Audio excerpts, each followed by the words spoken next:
Hey, everybody, it's Jake McAfee. Welcome to another episode of the Fort Wayne Local Podcast. Today, I'm joined by a special guest, Jimmy Schindler. Jimmy, thanks for joining us.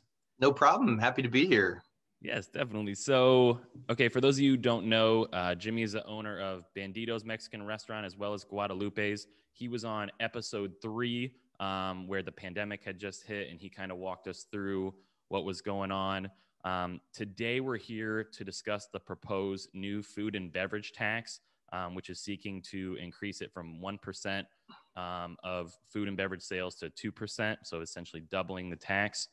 Before we jump into that, I just kind of want to give a little context. So, Jimmy's father started Banditos in 1980. Is that correct? Yep, that's correct. 1980. So he's essentially grown up. He's been in the restaurant business his entire life. I mean, he knows this inside and out. This isn't something he's kind of dabbling in or jumped into. He's literally lived it his whole life. He's a board member for the Indiana Restaurant and Lodging Association, and he's the chair of the Governmental Affairs Committee. So in addition to running the business, he's also committed to making sure that all restaurants, have a voice and are being taken care of. So obviously, this is a big proposal. And before we kind of get into where we're at right now, I kind of want to see if we could take it back a little bit and maybe talk about the history of the food and beverage tax, like, what it's there for and why we have it.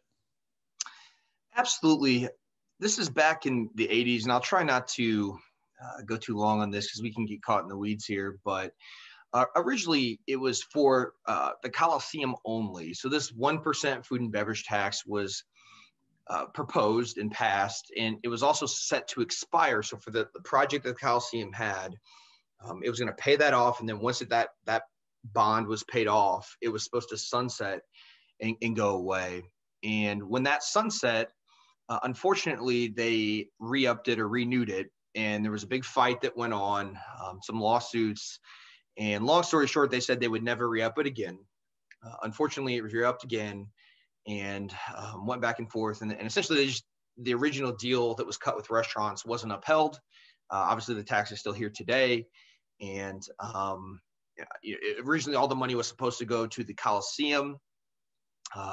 That was changed a few years ago, and now it's around 25% goes to the Coliseum now, and 75% goes to the CIB, which they can use for essentially whatever they want of their choosing. The food and beverage tax raises ballpark between $6 and $8 million a year, give or take a little bit.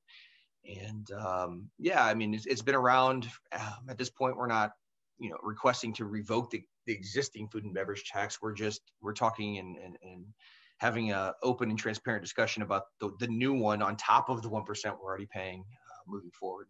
Sure. And what's the CIB? You said 75% is starting to be diverted to the CIB. Yeah, that is the Community Improvements Board.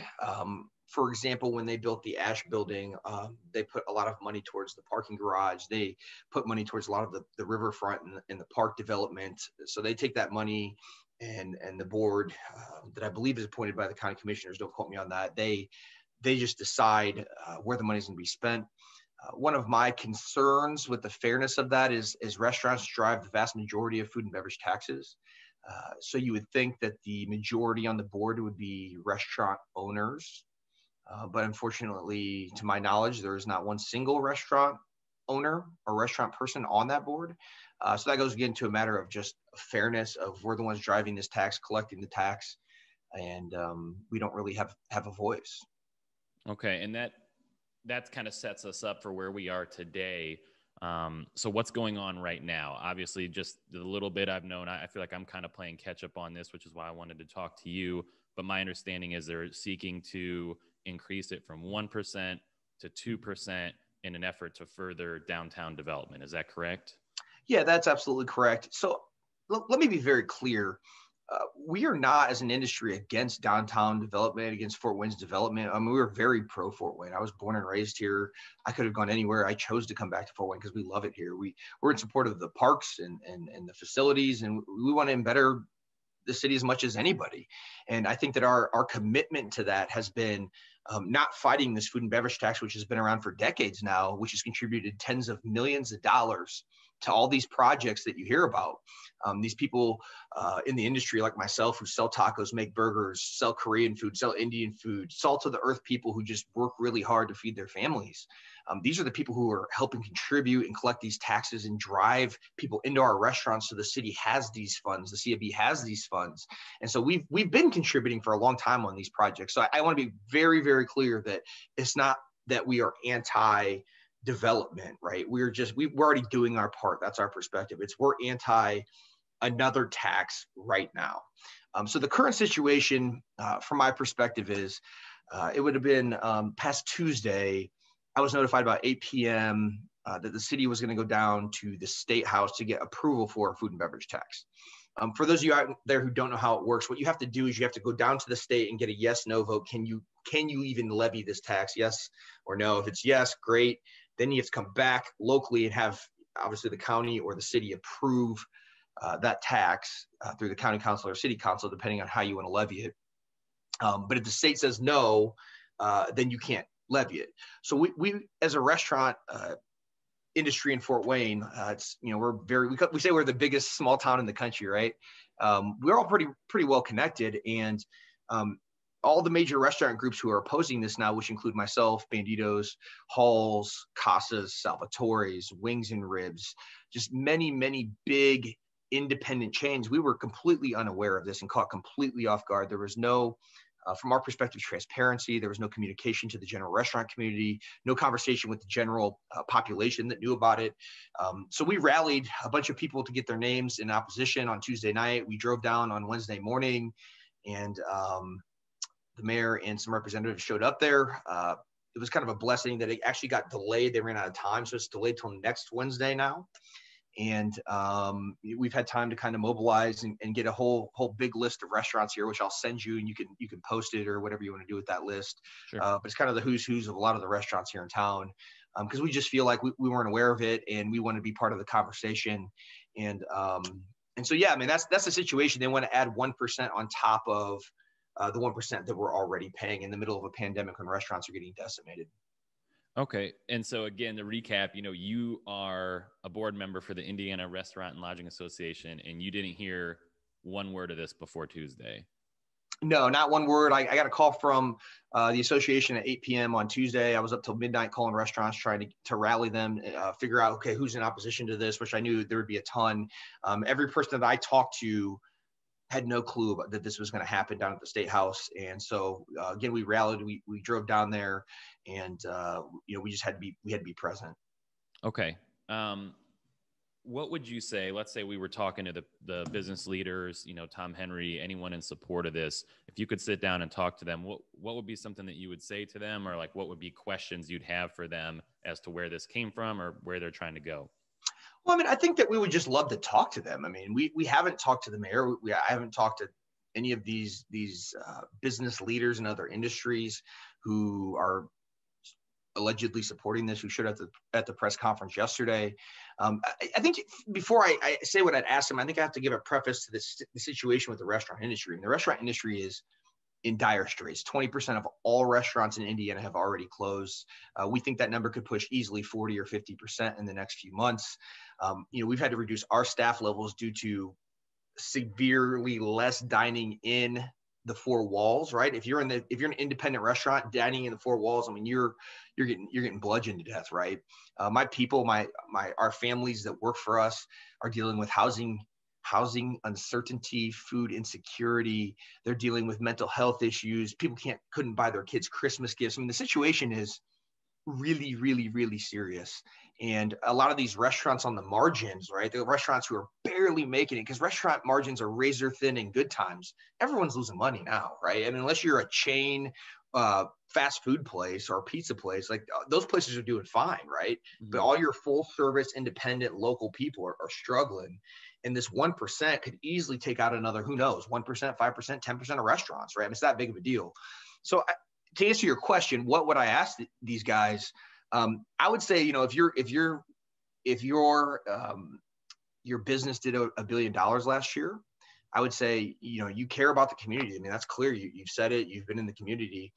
Why not voluntarily pay a 1% tax on your business? 10% of $1 billion is $10 million, which is more than the food and beverage tax raises currently. I mean, that would be amazing for our community, right? It would show solidarity and compassion and understanding for an industry that's getting just absolutely ravaged, while these other industries, whether you be in musical instrument sales, new car sales, insurance sales, I mean, they're just having a great time during the pandemic, from my understanding.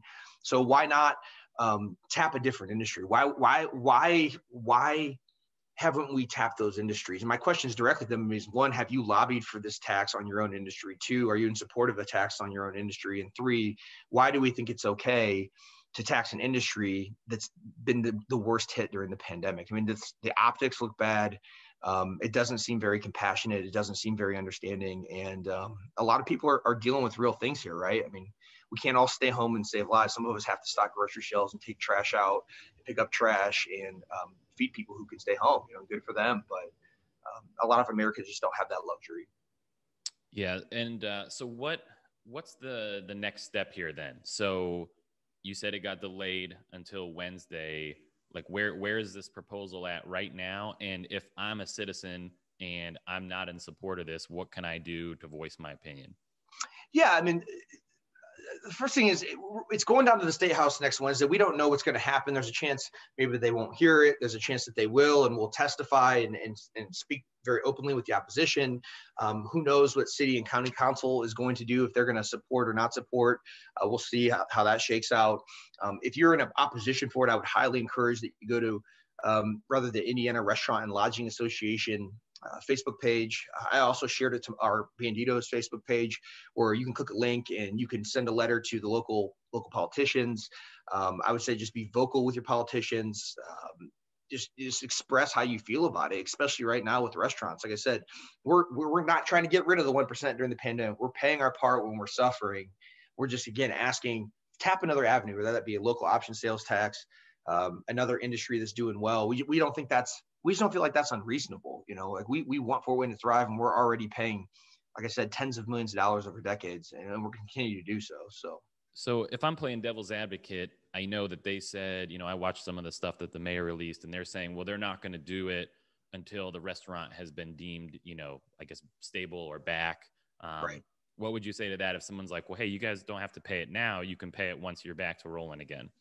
Well, I mean, who determines that, right? I mean, what they said yesterday, I believe, was in 2022. I mean, some of these restaurants are going to take 5 years, 10 years to maybe crawl out of the hole that they went in. I mean, there was a local restaurateur who went and testified in front of county council who said he took $700,000 in loans out just to remain open. I know several restaurateurs who have pulled, $100,000 out and had to put it into the business just to stay open and keep their employees employed. I mean, who's to say that 2022 is going to be the year, right? I mean, they want these projects done and they're going to push it.